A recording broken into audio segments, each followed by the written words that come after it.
What is the absolute worst game you ever played? Maybe you thought of a game that was disappointing, or maybe you thought of a game that is filled with bugs and glitches. Although a few games I personally don't really like came to mind, I decided to find the definitive answer. I found a list of the top 100 lowest rated games on Steam, and I'm gonna play them all to find out which game I personally think is the worst. Now, let's spin the wheel and get ready to go dumpster diving.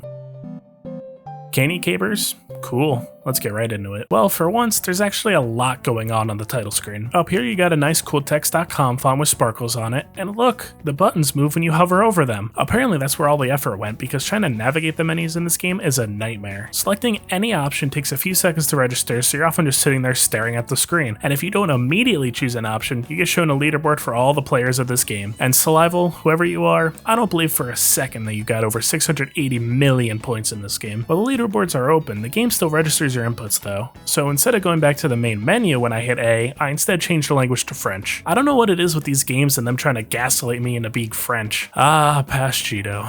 Your mic quality was terrible. Anyway, I go to the settings screen and realize that there's no volume sliders because why would there be? Since I didn't want to get too annoyed before actually playing the game, I went to the level select. I thought that the giant tiki head named Kane was a special level or something, but I couldn't actually select him. Maybe that's for the best though. I don't like the way he's staring at me. Alright, level 1-1. Now let's just pause for a second and take a look at this screen. Literally no two assets on here look like they go together. Our stunning and brave main character Dino looks like a Cabbage Patch Kid with jaundice. This snake looks like it was made in Mario Paint. There's what looks to be a real photograph with a filter on it as the background. The sign at the beginning looks way too detailed compared to the heart in the top right corner, and this fire legitimately looks like it was a free asset from the store. I like the mice though. They're cute and probably riddled with diseases. In this game, your goal is to jump through the end vortex to progress to the next level. To unlock the vortex, you usually have to collect all the different colored gems, or all the treasure chests, or all the bombs while jumping on enemies' heads as you go. Collecting everything gives you points, and at the end of each level you get a score based on how many different items you collected. Once you get enough stars in a world, you move on to the next one. There's also supposedly 8 characters total you can play as, but I have no idea how to unlock most of the other ones, so I just stuck to Dino and Dottie. Each character has a unique ability, but the game doesn't specify how their abilities work. Dino can see the exit vortex whenever it appears, which is cool, so when I saw that Dottie could see where the gems were, I picked her right away. But she can only see the last gem of each color, and that's not a very helpful ability when all the gems are right next to each other. Speaking of the level design, it's not great. Let's just take a look at this screenshot right here. The game constantly feels like it's way too cluttered.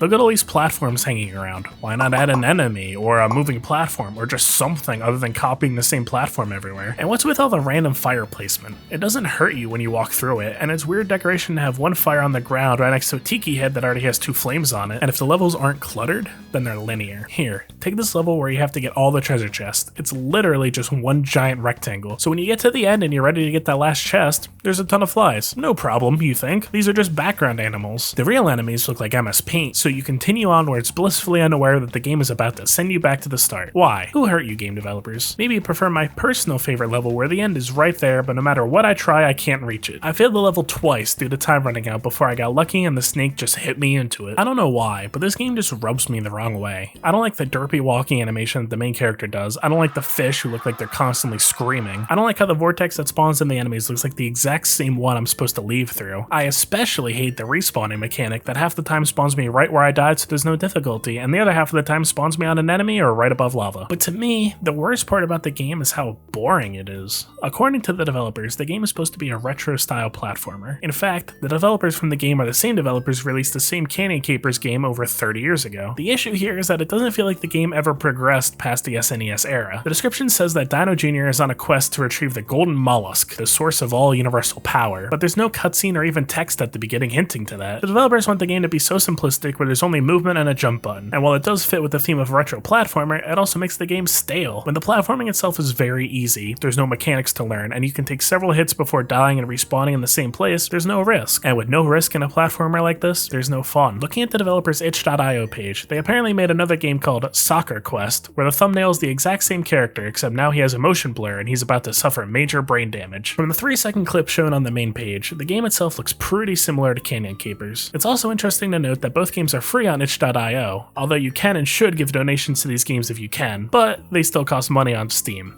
That's an interesting choice. I don't like Canyon Capers. I feel like the game is way too stale and the level design is way too counterintuitive for a platformer. I understand that the developers were going for a game that was more retro, and I do see aspects of that in here in the graphics and sound design, but the game itself simultaneously has too much going on with all the conflicting graphics and level design, and yet not enough to actually keep me engaged. Anyway, I hope to see you all in the next episode of Dumpster Diving. Peace out.